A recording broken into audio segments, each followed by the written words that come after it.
اسرائیل اور فلسطین کے حوالے سے وہاں پہ صورتحال انتہائی زیادہ گھمبیر اور خطرناک ہو چکی ہے۔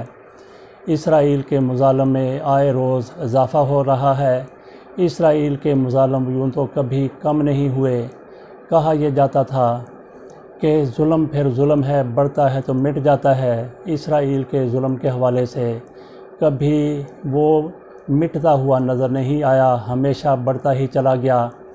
لیکن آج یہ صورتحال نظر آ رہی ہے کہ اسرائیل کا ظلم وہ رکے گا بھی اور اسرائیل کے ظلم کے ہاتھ بھی کٹیں گے، کیونکہ زمانہ بدل رہا ہے، صورتحال بدل رہی ہے۔ فلسطینی اپنے حق کے لیے گھروں سے نکل آئے ہیں اور اپنے گھروں کو وہ جانے کے لیے تیار نہیں ہیں۔ آج فلسطینیوں پر بربریت اور سفاکیت کی نئی مثالیں قائم کی جا رہی ہیں۔ بربریت بڑھتی جا رہی ہے، ظلم بڑھتا جا رہا ہے۔ اسرائیل کی طرف سے غزہ کا ایک دفعہ پھر محاصرہ کیا گیا ہے۔ اسرائیل نے وہاں پہ 1000 کے قریب ٹینک تعینات کر دیے ہیں اور ہزاروں کی تعداد میں فوج بھی وہاں پہ تعینات کر دی گئی ہے، جو یک طرفہ جنگ کے لیے تیار کھڑی ہے، اور فلسطینی بھی ان کا مقابلہ کرنے کے لیے تیار ہیں۔ اپنی جانیں دینے کے لیے وہ کبھی بھی انہوں نے پسپائی اختیار نہیں کی۔ لیکن آج صورتحال گمبھیر تو ہوئی ہے، خطرناک اور خوفناک تو ہوئی ہے، لیکن یہ فلسطینیوں کی حمایت میں جا رہی ہے۔ فلسطینیوں کی آزادی کا ایک طرح سے یہ سارا کچھ علامت بن کے سامنے آ رہا ہے۔ تو آج جو کچھ ہو رہا ہے اس کا پس منظر کیا ہے، اس پر ذرا مختصر سا جائزہ اس کا لے لیتے ہیں۔ 27 رمضان المبارک یوم قدس بھی ہوتا ہے اس روز، اور جمعۃ الوداع بھی ہوتا ہے۔ گزشتہ دنوں اسی روز شام کو، شب کو، رات کو اسرائیل کی طرف سے مسجد اقصی پر حملہ کیا گیا، یلغار کی گئی، اس کو آگ لگانے کی کوشش کی گئی، اس کو نقصان پہنچایا گیا۔ اس موقع پر فلسطینیوں نے متحد ہو کر اسرائیل کی اس سازش کو ناکام بنایا اور اس پر مظاہرے ہوئے، جلوس نکالے گئے، احتجاج کیا گیا۔ اس دوران شدت کا آ جانا ایک فطری امر تھا، جس پر اسرائیلی انتظامیہ تل ملائی، بڑا ان کی طرف سے ظلم کے ہتھیار کو پھر اٹھایا گیا، جو کبھی کند نہیں ہوا، ہمیشہ سے ظلم کا ہتھیار ان کے ہاتھوں میں رہا ہے۔ ایک دفعہ پھر وہ ہتھیار ان کی طرف سے اٹھایا گیا اور سفاکیت اور بربریت کی نئی مثالیں قائم ہونے لگیں، سامنے آنے لگیں۔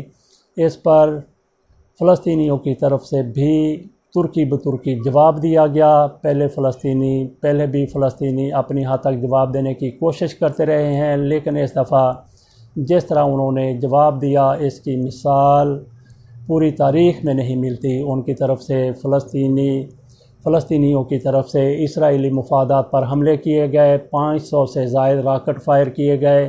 راکٹ پہلے بھی فائر کیے جاتے تھے، لیکن اسرائیلی ڈیفنس سسٹم اتنا مضبوط ہے، اتنا فول پروف ہے کہ ایک بھی میزائل اس کے ڈیفنس سسٹم میں داخل ہو کے اپنے اہداف پر نہیں پہنچا تھا۔ لیکن اس دفعہ یہ ہوا ہے کہ سینکڑوں میزائل اس ڈیفنس سسٹم کو پینیٹریٹ کرتے ہوئے، اس کو برباد کرتے ہوئے، اس کو چیر پھاڑ کر رکھتے ہوئے اپنے اہداف پر پہنچ گئے۔ تباہی جتنی بھی ہوئی، دفاعی تنصیبات پر حملے ہوئے، نقصان پہنچا، اسرائیل اس پر تڑپ رہا ہے۔ اس کو اپنے نقصان کا اتنا رنج نہیں ہے، اتنا افسوس نہیں ہے، جتنی پریشانی اس کو یہ ہے کہ فلسطینیوں کے میزائل اس کی حدود میں داخل ہو گئے ہیں۔ تو اندازہ کیجئے کہ آئندہ یہ میزائل، ان میں صلاحیت کتنی زیادہ بڑھ سکتی ہے، 100 گنا ہو سکتی ہے، 1000 گنا ہو سکتی ہے، اور اس سے بھی زیادہ ہو سکتی ہے۔ گو کہ اسرائیل پوری کوشش کرے گا کہ اپنا ڈیفنس سسٹم پھر ناقابل تسخیر بنا لے، لیکن ایسا ممکن نہیں ہوگا، کیونکہ فلسطینیوں کے پاس بھی جدید ٹیکنالوجی آنے کا امکان ہی نہیں۔ پورا یقین ہے وہ جدید ٹیکنالوجی سے ایسے میزائل بنائیں گے جو اسرائیل کی تباہی کا باعث بنیں گے۔ گزشتہ دنوں 7 کلو گرام یورینیم بھارت سے چوری ہو گئی، سمگل ہو گئی۔ ایسے کئی اور بھی سمگلر ہوں گے جو ایسے یورینیم ان ہاتھوں میں پہنچا دیں گے جو فلسطین کے لیے راکٹ بناتے ہیں، میزائل بناتے ہیں، ان میں یہ یورینیم استعمال ہو گئی تو اندازہ کر لیجئے کہ پھر 500، 600، 1000 راکٹوں کی، میزائلوں کی ضرورت نہیں ہوگی، صرف 1 یا 2 یا 3 ہی اسرائیل کو صفحہ ہستی سے مٹانے کے لیے کافی ہوں گے۔ تو مسجد اقصیٰ پر حملے کی بنیادی وجہ بنی اسرائیل کے خلاف آج جس نہج پر اپنی تحریک کو، اپنے مظاہروں کو، اپنی شدت کو فلسطینی لے گئے ہیں اس کی، اور پھر آج صورتحال پہلے والی نہیں رہی۔ مسلمان ممالک بھی جو منتشر ہیں، جن میں اتحاد نام کی چیز خالی نظر آتی ہے، ان کی طرف سے بھی فلسطین کا ساتھ دینے کی، فلسطین کی مدد کرنے کی بات کی گئی ہے۔ سعودی ولی عہد شہزادہ محمد بن سلمان کی طرف سے فوری طور پر OIC کا اجلاس اس موقع پر بلانے کا اعلان کیا گیا ہے، جب اقوام متحدہ کا اجلاس بلایا گیا تھا جس کو امریکہ کی مداخلت پر، امریکہ کی ڈکٹیشن پر ملتوی کر دیا گیا ہے۔ ادھر OIC کا اجلاس بلا لیا گیا ہے۔ محمد بن سلمان امریکہ کے بڑے قریبی رہے ہیں، لیکن جو بائیڈن کے آنے کے بعد امریکہ اور محمد بن سلمان کی حکومت اور ریاست کے درمیان بہت زیادہ دوریاں ہو گئی ہیں۔ جمال خشوگی کا قتل کیس کھول کر جو بائیڈن انتظامیہ کی طرف سے محمد بن سلمان کو اس کا ذمہ دار قرار دیا گیا، اس وجہ سے سعودی عرب اور امریکہ کے درمیان تعلقات بہت زیادہ خراب ہو گئے۔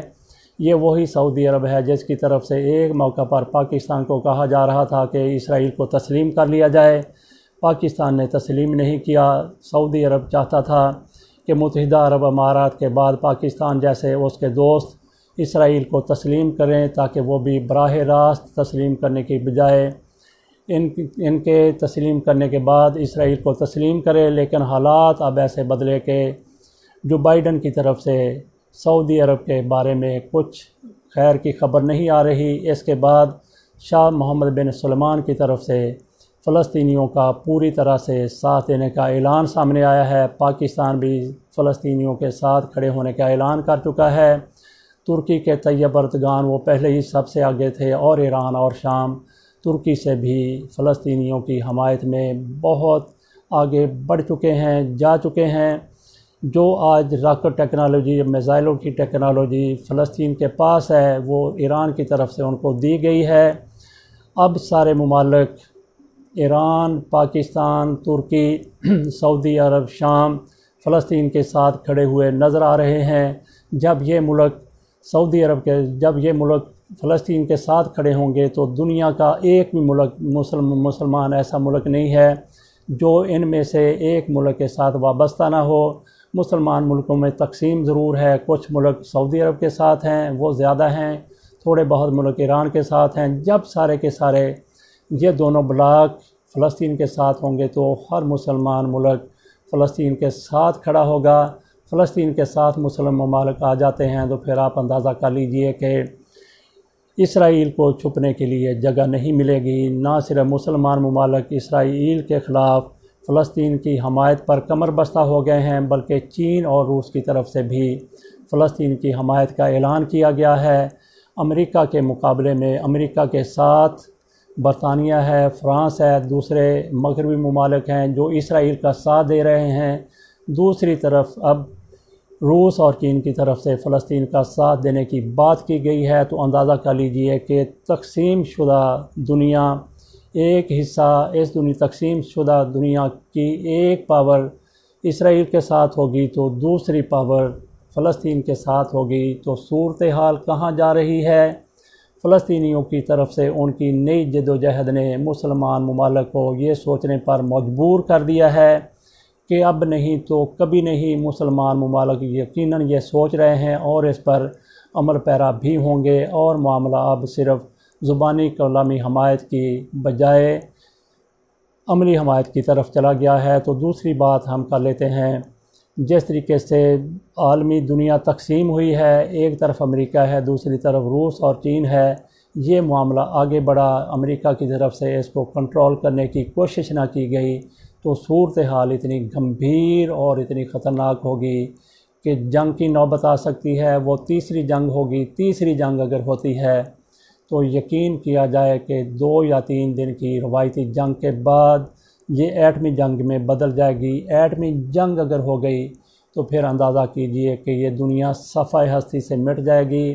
امریکہ کو بالکل اس کا ادراک ہے، اس کا اندازہ ہے، ہر چیز پر اس کی نظر ہے، تو امید یہ کی جانی چاہیے کہ وہ اسرائیل کو اور اپنے اتحادیوں کو سمجھائے گا کہ انسان کے پتر بن جاؤ، بندے کے پتر بن جاؤ۔ اس دنیا کی بقا، اس دنیا کا امن یہ برقرار رہتا ہے تو ہی دنیا برقرار رہ سکتی ہے۔ دنیا برقرار رہے گی تو عالمی امن بھی برقرار رہے گا، سارا کچھ ہوگا۔ تو عالمی امن اور دنیا کی بقا اب مشروط ہو گئی ہے فلسطینیوں کی آزادی کے ساتھ۔ اگر فلسطینیوں کو آزادی مل جاتی ہے، ان کو ان کے حقوق مل جاتے ہیں، وہ لمبی چوڑی اجارہ داری نہیں چاہتے، اپنے حقوق چاہتے ہیں، اپنی آزادی چاہتے ہیں، وہ امریکہ ان کو بڑی آسانی سے دلا سکتا ہے، اپنے حامیوں کو، اسرائیل کو سمجھا سکتا ہے کہ انسان کے بچے بن جاؤ۔